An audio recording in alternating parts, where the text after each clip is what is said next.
በዕለተ ሮብ የሚቀርብላችሁ የማህበረ ትጋት ድምጽ ነው።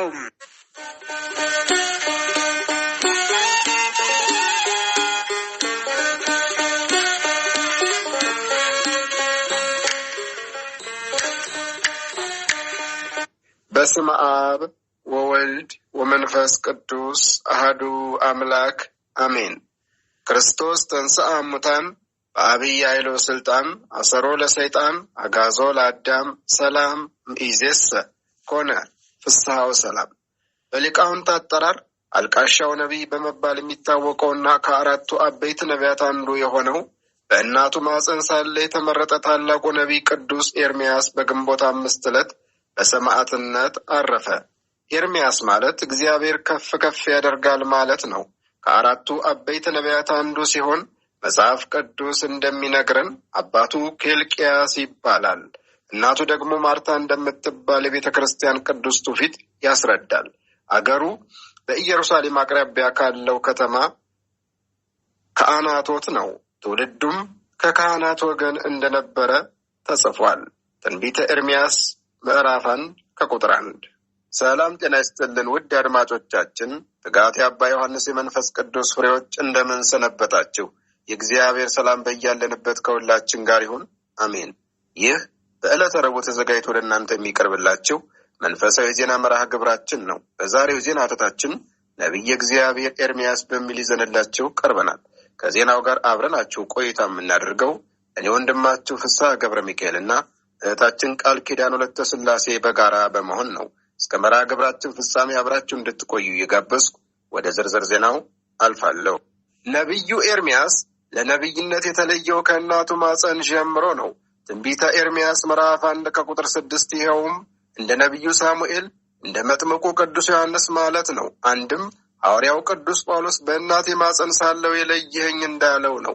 ወደ ገላትያ ሰዎች ምዕራፍ 1 ከቁጥር 15 ነቢዩ ኤርምያስ ለእስራኤል ብቻ ሳይሆን ለአሕዛብም ጭምር ነቢይ እንዲሆን በተጠራ ጊዜ ደንግጧል።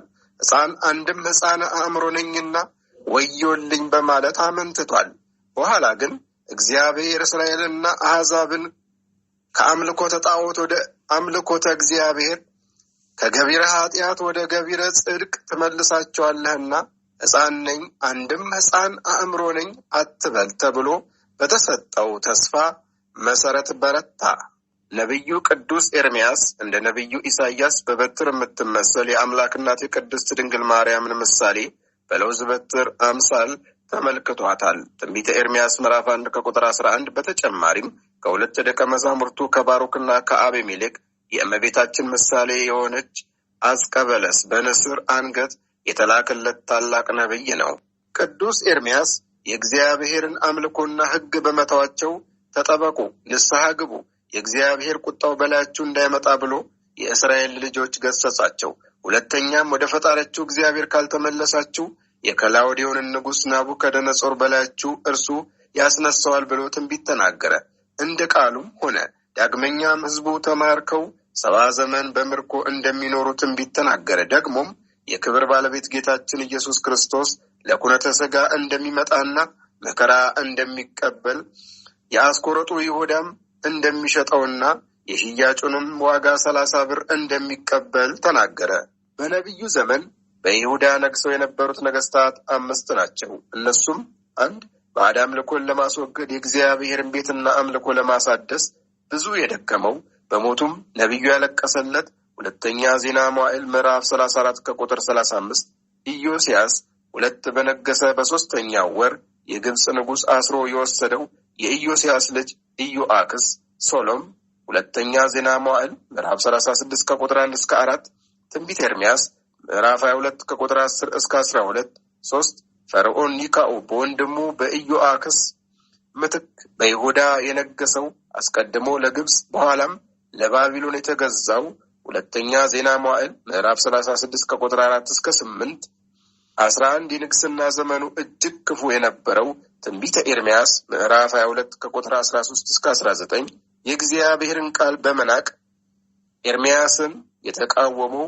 መጽሐፉንም ያቃጠለበት ትንቢተ ኤርምያስ ምዕራፍ 36 ኢዮአቄም አባቱ ከኢያቄም በኋላ በኢየሩሳሌም ለ3 ወራት የነገሰው በ597 ከክርስቶስ ልደት በፊት ላይ ከቤተሰቦቹና ከአለቆቹ በጠቅላላ ከ10,000 ሰዎች ጋር ወደ ባቢሎን ተማርኮ የሄደው ሁለተኛ ነገሥት ምዕራፍ 24 ከቁጥር 8 እስከ 17፣ ትንቢተ ኤርምያስ ምዕራፍ 22 ከቁጥር 24 እስከ 30፣ ዮአኪን ኢኮንያን ከኢዮስያስ ልጆች 3ኛ የሆነው የወንድሙ ልጅ ዮአኪን በተማረከ ጊዜ የባቢሎን ንጉሥ ናቡከደነጾር ከ587 እስከ 597 ዓመተ ዓለም ከክርስቶስ ልደት በፊት በይሁዳ የነገሰው ከነቢዩ ኤርምያስ ምክር ላይጠቀምበት ምክር ይጠይቅ የነበረው በክፋቱ የጸና ከ4 ዓመት በኋላ ወደ ባቢሎን ተወስዶ የተመለሰው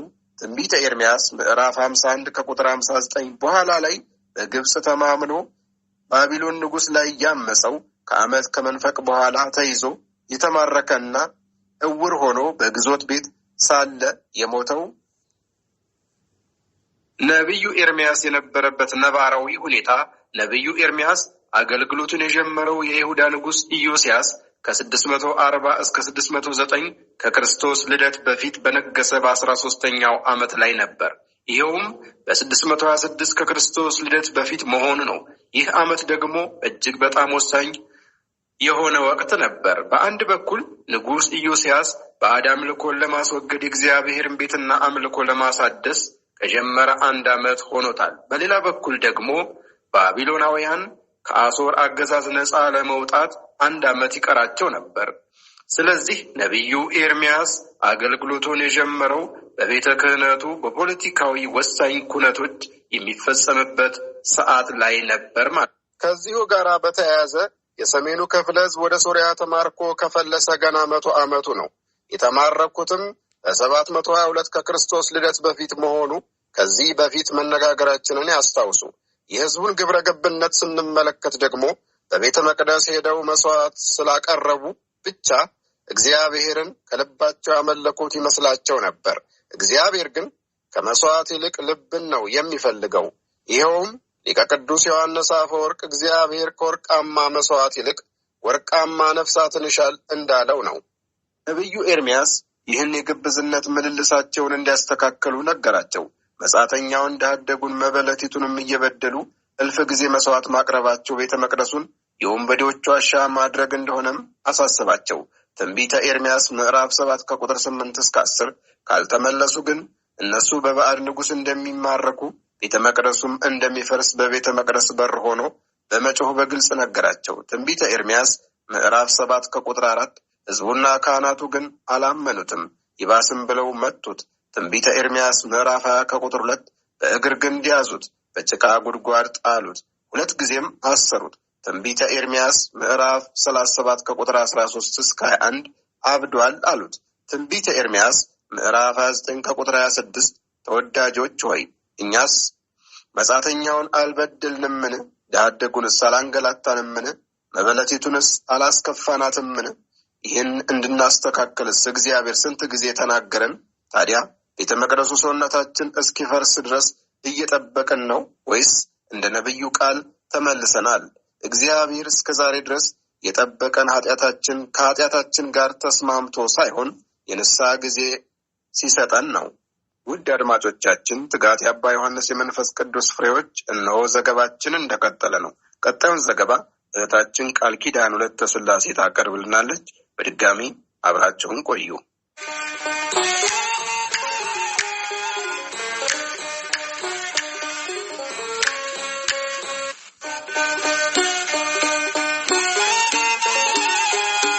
የነቢዩ ኤርምያስ ልዩ ባህሪያት 1 በመጽሐፍ ቅዱስ ውስጥ ስለደረሰበት መከራ እንደ ኤርምያስ ያለቀሰ ሰው የለም።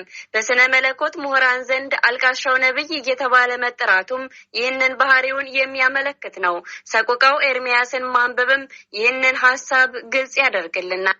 2 የጸሎት ነቢይ ነው። ነቢዩ ኤርምያስ ከሌሎች ነቢያት ለየት የሚያደርገው ሌላኛው ነጥብ ከእግዚአብሔር ጋር የሚነጋገረው በጸሎት መሆኑ ነው። ትንቢቱን ራእዩን የሚገልጽለት ሲጸልይ ነው። ሲከፋው የሚያወያየው ወዳጅ ሚስት የለውም፣ አላገባምና ልጅ የለውም። ስለዚህ ሲከፋው የወንድሞቹን ስቃይ ሲያይ፣ ቤተ መቅደሱን መፍረስ ሲመለከት ያለቅሳል። እግዚአብሔርም ያናግረዋል። 3 ነብዩ ምንም እንኳን ኢየሩሳሌምንና ሕዝቡን ቢወድም ትንቢተ ኤርምያስ ምዕራፍ 8 ቁጥር 18 ምዕራፍ 9 ቁጥር 1 እስከ 13 መማረካቸው እንደማይቀር ሊነግራቸው ተገድዷል። ከዚህም በላይ ለባቢሎን ንጉሥ እጅ ስጡ፣ ተገዙም፣ ምርኮኞችም እስከ 70 ዓመት ድረስ አይመለሱም ብሎ የተገለጠለትን የእግዚአብሔርን ቃል ስለተናገረ ተጠላ። ብዙዎችም ሊገድሉ ታሰቡ። ትንቢተ ኤርምያስ ምዕራፍ 11 ቁጥር 21 ምዕራፍ 26 ቁጥር 11 ምዕራፍ 36 ቁጥር 16 እስከ 38 ምዕራፍ 6 ቁጥር 10 ተመታ። ትንቢተ ኤርምያስ ምዕራፍ 20 ቁጥር 2 በእግር ግንድ ተያዘ፣ በጭቃ ጉድጓድ ተጣለ፣ 2 ጊዜ ታሰረ። ትንቢተ ኤርምያስ ምዕራፍ 37 ቁጥር 13 ምዕራፍ 21 አብዷል ተባለ። ትንቢተ ኤርምያስ ምዕራፍ 28 ቁጥር 26 ስለዚህ ነብዩ በራሱ መጽሐፍ ላይ ስለራሱና ስለደረሰበት መከራ ብዙ ስለተጻፈ ከሌሎች ነቢያት ይልቅ ጠባዩና ሁኔታው ተገልጿል። 4 ከዚሁ ሁሉ ጋር ለሕዝቡ ምልክት እንዲሆን ሚስት እንዳያገባ፣ ወደ ግብዣ ወይም ወደ ለቅሶ እንዳይሄድ ተከልክሏል። ትንቢተ ኤርምያስ ምዕራፍ 16 5 ወእለ ዘተርፈም ትንቢተ ኤርምያስ ነብዩ ኤርምያስ ትንቢቱን የተናገረው ከላይ በገለጽናቸው 5 የይሁዳ ነገስታት ዘመን ነው። እግዚአብሔር ኤርምያስን በጠራው ጊዜ የይሁዳ ሕዝብ እኔን ትተው ሌሎች አማልክትን ስላመለኩ ከሰሜን ጠላት አስነሳባቸዋለሁ ብሎ ነገረው። ትንቢተ ኤርምያስ ምዕራፍ 1 ቁጥር 13 እስከ 16 ኤርምያስም ሕይወታቸው ወደ ሆነው እግዚአብሔር እንዲመለሱ ያለማቋረጥ ለ23 ዓመታት ይጠራቸው ነበር። እነርሱ ግን አልሰሙትም። ትንቢተ ኤርምያስ ምዕራፍ 25 ቁጥር 3 እስከ 7 በዚያም በተጠራ በ23ኛው ዓመት ከሰሜን የሚመጣባቸው ንጉሥ ናቡከደነጾር በባቢሎን ነገሰ። ትንቢተ ኤርምያስ ምዕራፍ 25 ቁጥር 1 እርሱም በይሁዳ ላይ ብቻ ሳይሆን በብዙ ህዝቦች ላይ እንደሚመጣ እስከ 70 ዓመት ድረስም እነዚህ ህዝቦች ለባቢሎን እንደሚገዙ ተነበየ። ትንቢተ ኤርምያስ ምዕራፍ 25 ቁጥር 8 እስከ 11 ከዚህም በኋላ ባቢሎን እንደሚወድቅ ገለጠ። ትንቢተ ኤርምያስ ምዕራፍ 25 ቁጥር 12 እስከ 14 ይህንን ከባድ የፍርድ መልእክት ለመናገር የበቃው በአምላኩ ኃይል እንጂ በራሱ ችሎታ አልነበረም። ትንቢተ ኤርምያስ ምዕራፍ 1 ቁጥር 6 እስከ 10 በእነዚህ 23 ዓመታት የተናገረው ትንቢት ሁሉ ተጽፎ ሲነበብለት ንጉሥ ኢያቄም ጽሑፉን ቆራርጦ አቃጠለው። ኤርምያስ ግን እንደገና በባሮክ እጅ አጻፈው። ትንቢተ ኤርምያስ ምዕራፍ 36 ተወዳጆች ሆይ እኛስ ስንት ጊዜ ተመለሱ ተብለን ይሆን? ስንት ጊዜስ የእግዚአብሔርን ቃል ችላ ብለን ተኝተን ይሆን? እስኪ ሁላችንም የራሳችንን እንመልከት። ሴዴቅያስ ከነገሰ ጊዜ ጀምሮ ኤርምያስ ሴዴቅያስን ለባቢሎን ንጉሥ ተገዙ፣ በሕይወትም ትኖራላችሁ፣ ኢየሩሳሌምን ማጠፋ የሚለው ነበረ። ትንቢተ ኤርምያስ ምዕራፍ 27 ቁጥር 12 እስከ 17 ሴዴቅያስ ግን በግብጽ ስለተማመነ ትንቢተ ኤርምያስ ምዕራፍ 37 ቁጥር 3 እስከ 10 ደግሞም ስላመሃኘ ትንቢተ ኤርምያስ ምዕራፍ 38 ቁጥር 19 ለባቢሎን ንጉሥ እጅ አልሰጠም። ከዚህም የተነሳ በእርሱና በኢየሩሳሌም ላይ የደረሰው ፍርድ የባሰ ሆነ። ትንቢተ ኤርምያስ ምዕራፍ 39 ቁጥር 1 እስከ 10 ሁለተኛ ዜና ምዕራፍ 36 ቁጥር 11 እስከ 21 ነብዩ ኤርምያስ የፍርድን መልእክት ብቻ የተናገረ አይደለም፣ ጨምሮም የተስፋ ቃል ተናግሯል። እግዚአብሔር ሕዝቡን ከምርኮ እንደሚመልስ፣ ኢየሩሳሌምም ታድሳ እግዚአብሔር ጽድቃችን እንደምትባል ትንቢተ ኤርምያስ ምዕራፍ 33 ቁጥር 16 እግዚአብሔርም ከሕዝቡ ጋር አዲስ ኪዳንን እንደሚያደርግ ከዳዊት ዘር የሆነው ንጉሥ ነግሶ ስሙ እግዚአብሔር ጽድቃችን እንደሚባል ተንብዮአል። ትንቢተ ኤርምያስ ምዕራፍ 23 ቁጥር 1 እስከ 6 ምዕራፍ 30 ቁጥር 33 የትንቢተ ኤርምያስ ዋና መልእክት እግዚአብሔር ታላቅና ቅዱስ ስለሆነ ሕዝቡ ከክፋት ተመልሰው በፍጹም ልብ እንጂ በሐሰት እንዳያመልኩት ማስገንዘብ ነው። ይኸውም አታላይቱ ይሁዳ በሐሰት እንጂ በፍጹም ልቧ ወደኔ አልተመለሰችም። ትንቢተ ኤርምያስ ምዕራፍ 3 ቁጥር 10 ካህናቱና ነቢያቱ እግዚአብሔርን ስለመፍራት በቅንነትም ስለመኖር ሳይሆን ሕዝቡን የእግዚአብሔር ቤት እዚህ ነው፣ እናንተም ሕዝቡ ናችሁ፣ አይዟችሁ፣ ምንም አይደርስባችሁም እያሉ ማታለላቸው ትንቢተ ኤርምያስ ምዕራፍ 7 ቁጥር 3 እስከ 11 ለዚሁ ምስክር ነው። እግዚአብሔር ግን የሚያየው ደጋግመን እንደተናገርነው ልብ ነው። በፍጹም ልባቸው እግዚአብሔርን የሚፈልጉትም ያገኙታል። መጽሐፉን እንደሚከተለው መክፈል እንችላለን። 1 የነብዩ መጠራት ምዕራፍ 1 2 ወደ እግዚአብሔር ተመለሱ የሚል ጥሪና የማስጠንቀቂያ መልእክቶች ምዕራፍ 2 ቁጥር 20 3 ኢዮአቄም ከተማረከ በኋላ ለነገስታት ለሕዝቡና ለምርኮኞቹ የተሰጡ መልእክቶች ምዕራፍ 21 ቁጥር 29 ምዕራፍ 35 ቁጥር 36 እስከ 45 4 የኢየሩሳሌም ልማትና የሐዲስ ኪዳን ተስፋ ምዕራፍ 30 ቁጥር 33 5 የኢየሩሳሌም መከበብና ውድቀት ምዕራፍ 34 ቁጥር 37 እስከ 39 6 ኤርሚያስ በይሁዳ ከቀሩት አይሁድ ጋራ መኖር ምዕራፍ 40 ቁጥር 42 7 የኤርሚያስ በግብጽ መኖር ምዕራፍ 43 ቁጥር 44 8 በአሕዛብ ላይ የተነገሩ ትንቢቶች ምዕራፍ 46 ቁጥር 51 9 ተጨማሪ የታሪክ ክፍል የኢየሩሳሌም መውደቅ ሰቆቃው ኤርሚያስ ሰቆቃ ማለት ሞሾ ለቅሶ ማለት ነው። መጽሐፉ በዚህ ስያሜ እንዲጠራ የሆነበት ዋና ምክንያትም ኢየሩሳሌም በጠላት እጅ ወድቃ ቤተ መቅደሷና አጥሮቿ በጠላት ፈራርሳ እናቶች ልጆቻቸው በረሃብ አልቀው በማየት ዝም እስከ ማለት የደረሱበት ረሃብና ጥም ጸንቶባቸው ካህናት ነቢያት መገደላቸውን አይቶ የጻፈው ስለሆነ ነው።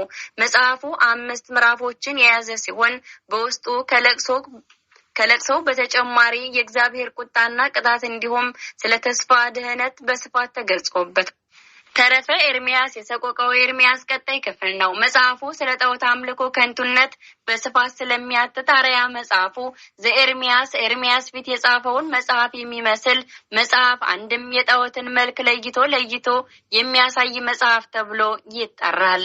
ስለ ብዙ ስራዎችም ትንቢትን በተናገረ ጊዜ አይሁድ ሊገሉት ፈልገው ይዘው አስረው ገርፈው ከጉድጓድ ውስጥ ጣሉት። እግዚአብሔርም አዳነው። ነብዩ ግን ስለ አይሁድ ይለምንና ይማልድ ነበረ። እግዚአብሔርም ስለ እነርሱ ወደኔ አትማልድ፣ እነርሱ ከክፋታቸው አይመለሱምና አለው። ንጉሡ ናቡከደነጾርም የኢየሩሳሌምን ሕዝብ በማረከ ጊዜ ከእርሳቸው ጋር አልማረከውም። ነገር ግን ከምርኮ የቀሩት ወደ ግብጽ ሀገር ወሰዱት። ነብዩም የግብጽን ሰዎች ሲያጠፏቸው የነበሩ በወንዞች የሚኖሩ አራዊትን በጸሎቱ አጠፋቸው። ከዚያም ወደ ባቢሎን ሀገር ወሰዱት። የነብዩ የመጨረሻ ዕረፍት በራሱ የትንቢት መጽሐፍ እንደሚነግረን ነብዩ ኤርሚያስ ኢየሩሳሌም እስከተማረከችበት እስከ 5ኛው ወር ማለትም እስከ 587 ዓመተ ዓለም ከክርስቶስ ልደት በፊት በዚህ አገልግሎቱ ቆይቷል።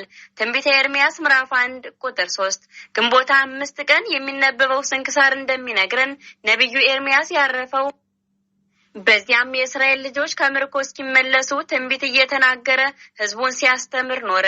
ነብዩ ቅዱስ ኤርሚያስ ነገረ ስጋዌን ማለትም የጌታችንን ሰው መሆን በትንቢት ሲናገር ክፉዎች የእስራኤል ልጆች የትንቢቱ ወራት ሲፈጸም የአምላክን ልጅ አምላክን አየሁት ይለናል ብለው በድንጋይ ወገሩትና በዚያው በሰማዕትነት አረፈ።